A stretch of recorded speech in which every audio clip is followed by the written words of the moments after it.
I would want to dig really deep on the numbers. Like, let's assess your recent projects and, which ones went over, which ones were under budget. I would want to look at then, one level up from that is, let's look at your months, each of your months, and which ones were over, which ones were under, and why. And you have to just start gathering a bunch of data. It's not fun, it's not sexy, but it is going to tell you a lot of what led to that moment and what led to not having enough cash to cover. And then once we have all that data covered, it would be a factor of assigning responsibility over who does this regularly. Here we go, diving into another one. Here we go. You want me to remove your note taker? Oh, yeah, kick my note taker out. She's such a stalker. Actually, can we have a moment?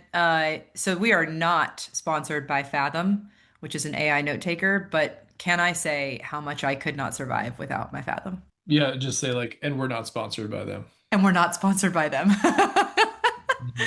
But no, I do super appreciate an AI note taker and how much it has supported me.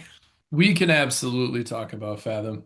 Honestly, maybe we should start this fun little episode with because I feel like AI constantly moves, and there's like certain things that I think people have started taking for granted with AI, and then there's certain things that feel so like, what is this and what am I supposed to do? And there's like so much uncertainty around it at the same time.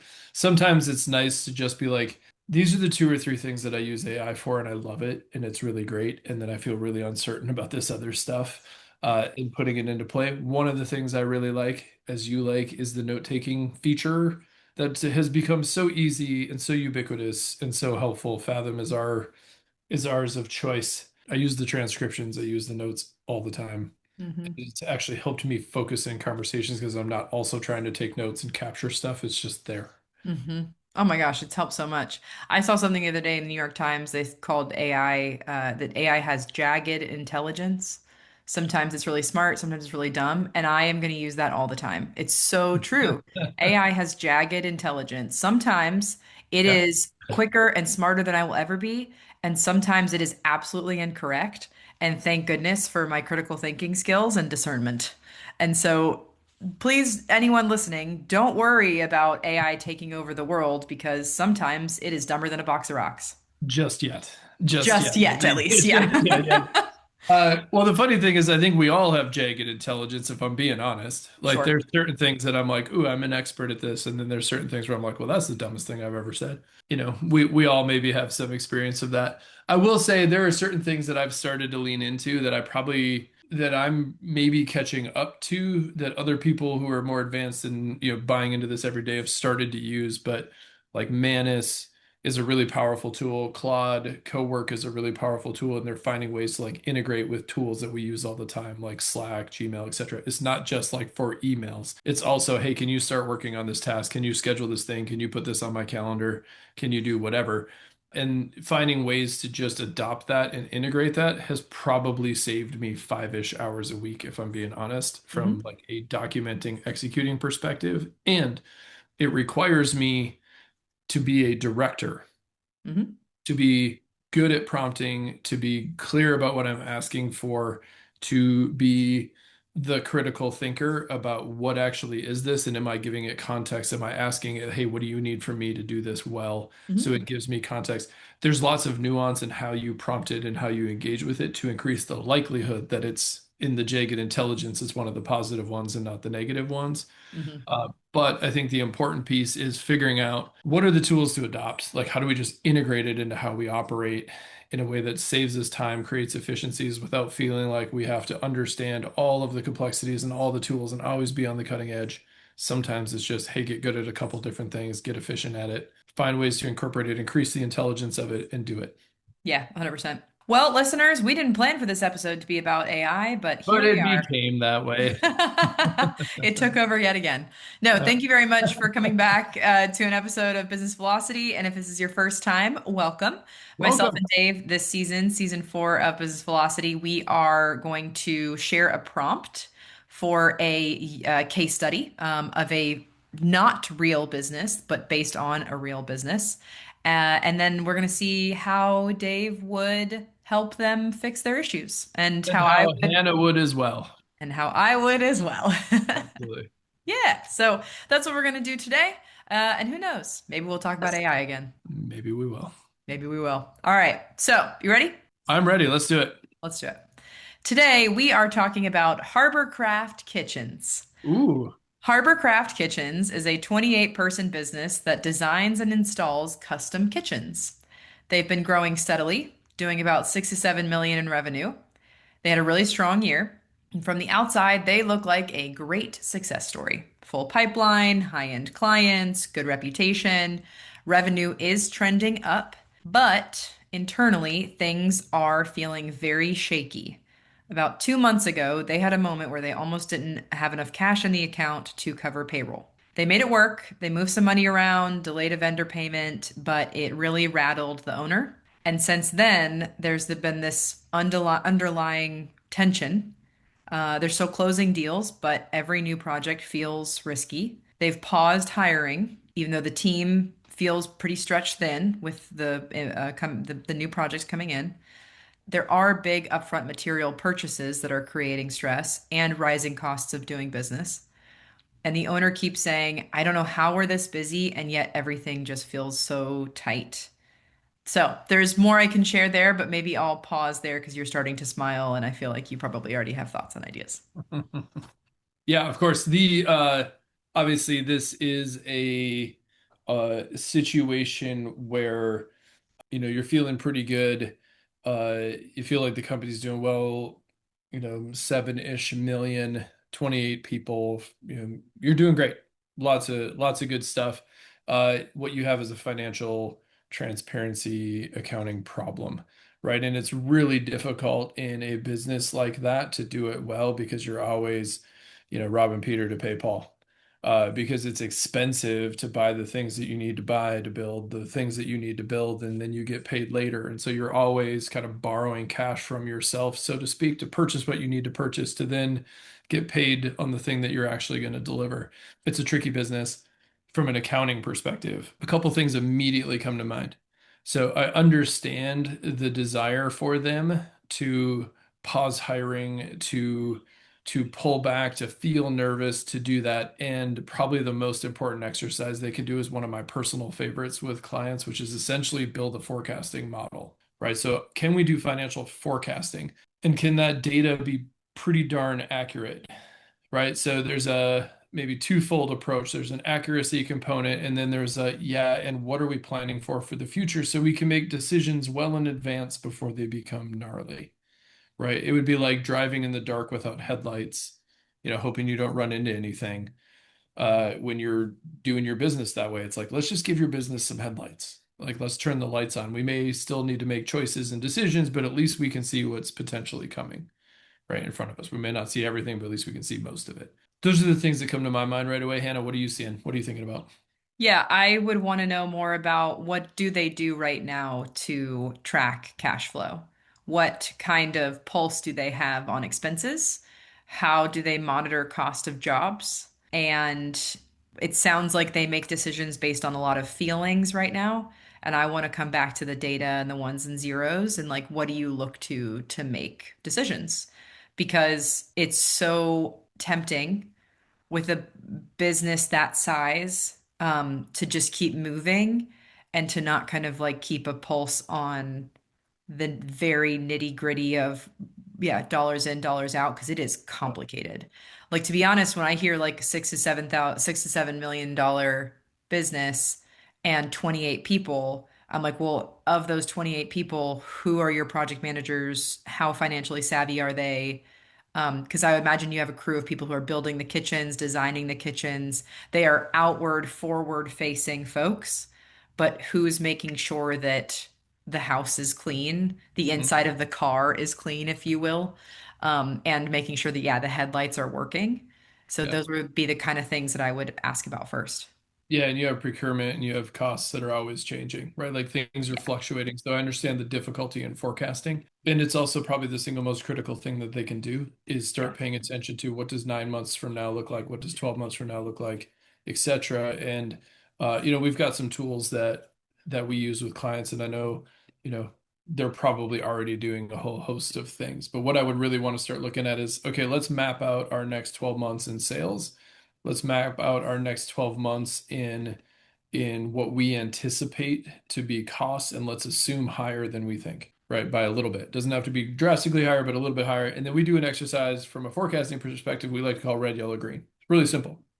Green is okay if we beat projections, like what we think are kind of highest and best, like if we hit our wildest dreams this year, what do we think that target might be? So for them, it might, let's say it's like 8.5 million. Okay, that means we're taking on X number of projects, we're pulling in X number of revenue, 8.5 million. Okay, so that's high projection. Yellow is what we actually think it's going to be. So if that's 7 million, that's what we actually think it's going to be. Red is 5.5, give or take, right? But like we're basically projecting we're going to be somewhere in this range. We assume 7, that's what we're shooting for, but we could go higher, we could go lower. And then I would start walking backwards to say, okay, at what point do we need to start making which decisions? And often those are personnel decisions, those are project-based decisions. Like think of the big expenses that you have in an organization, like should we take this project or not? And start walking backwards of, okay, if we're green and we're starting to beat projections, we're going to need to hire, 3 more people in production in 6 months if that's where we're going to be 12 months from now. So we want to start preparing ourselves not only mentally but also structurally for what that might look like if we're tracking in that way, and so on and so forth, right? Or if we're red, we might need to actually lay people off 6 months from now if we're starting to hit this. How do we want to do that? But the reason the forecasting matters is one, transparency, you don't get surprised by stuff as much, and two, you're not making decisions from a place of anxiety and stress. Mhm. That is the most important part of the forecasting, whether it's super accurate or not. You want to be as accurate as you can be, but it'll never be 100% accurate. We can never fully predict what's going to happen. However, if we know, hey, projections are, our forecast is down, we are not hitting where we thought we were going to be, we've already known the decisions that we need to make well in advance. So that when we get to the point where those decisions are real, we've already socialized that, we've already come to terms with it. And so we can execute a lot faster and a lot clearer than we could when we couldn't do that. So to come all the way back to the case study, the part that I heard in there that I acknowledged, but also, if I worked for them would be frustrated by is, well, now we're nervous to take on projects, and now, we don't know if we should have this person in this place, or like now we're questioning things. To me, that is a stress-based, non-strategic response to information that you are missing and that you didn't know that you had. And that has ripple effects and cost to your business in the long run, especially as you're trying to shoot towards targets. Yeah, absolutely.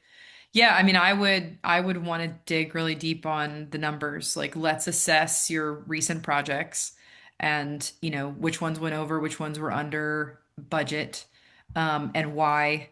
I would want to look at then, one level up from that is, let's look at your months, each of your months, and which ones were over, which ones were under, and why.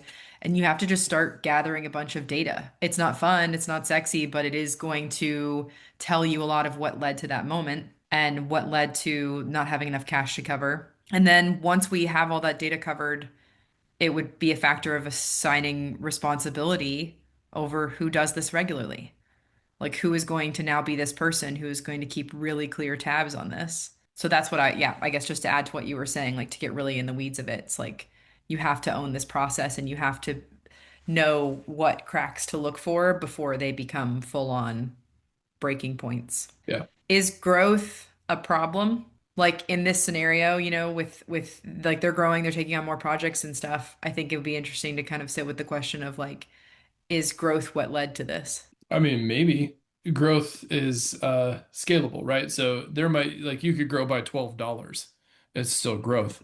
Or you could grow by like $7 million, and that's rapid growth, right? Like the amount of pressure that comes from growth is really dependent upon, what you can tolerate, what you can handle.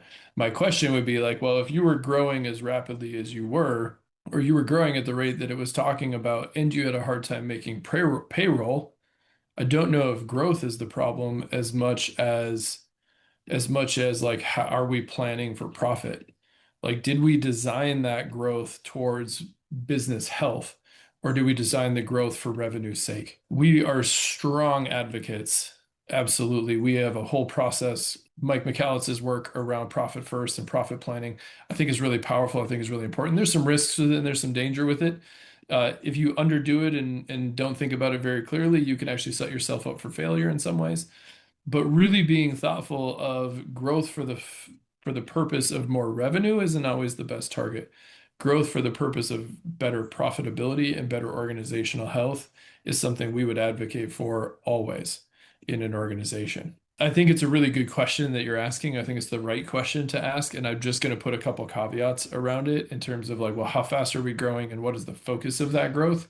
Because if the focus of the growth is profitability, and they're struggling to do payroll, I'm like, well, you really messed up your growth then. Like you're missing the mark. If it was just revenue, then I think they're missing the mark from a strategic perspective and potentially then put themselves in that situation.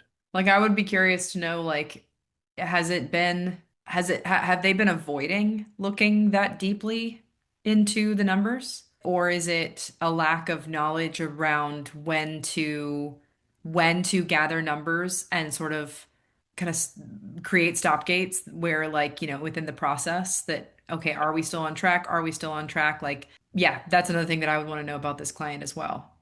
Has there been avoidance or has there been just maybe a lack of timing, of good timing? Honestly, it's a really great question.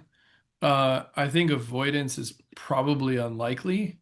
I think it's probably more drift, meaning unintentional avoidance, right? Like, which is, hey, we're doing really well, we're growing, right?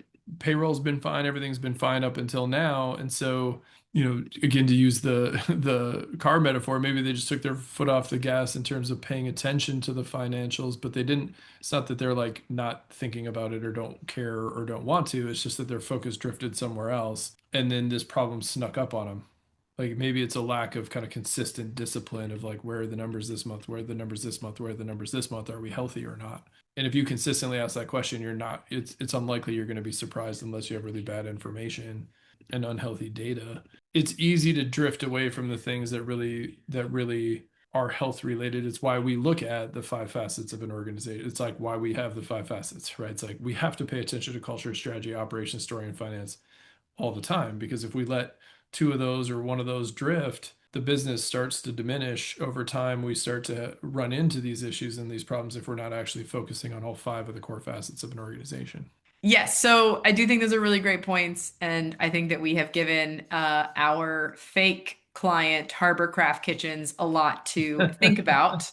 Uh, I think my last question for you would be like, what scenarios have you seen in businesses that we've worked with that are similar to this? And, how did we help them navigate really yeah. looking this thing in the face and navigating out of it? Yeah, I mean, maybe before I answer that question directly, I'll say something too.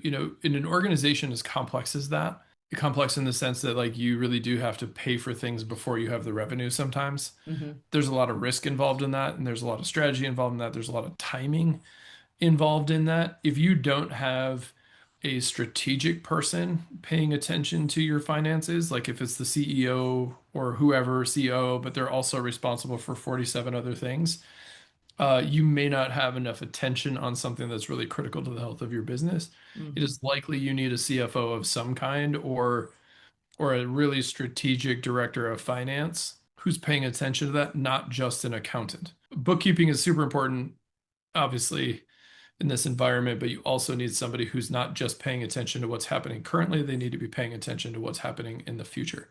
So, three things: forecast, pay attention to the future, profit plan with accurate bookkeeping, and have a person who is strategically thinking about financials in a business that complex from a money, like if it's a widget in widget out, or if it's a agency like hourly, like they're different financial models. This one just happens to be a particularly gnarly one, Hmm. uh, where you're going to need somebody who really is paying attention to it on a regular basis, Hmm. and is strategic in nature. Those would be the three things I'd make sure we focus on. Yeah. And how does that strategic person work with and keep an eye on maybe the financial tracking of your project managers or of your construction manager or whoever it is that's running these projects? Because that person who's in the day in, who's day in and day out looking at the money of each project is also critical. Yeah, It is a so gnarly thing.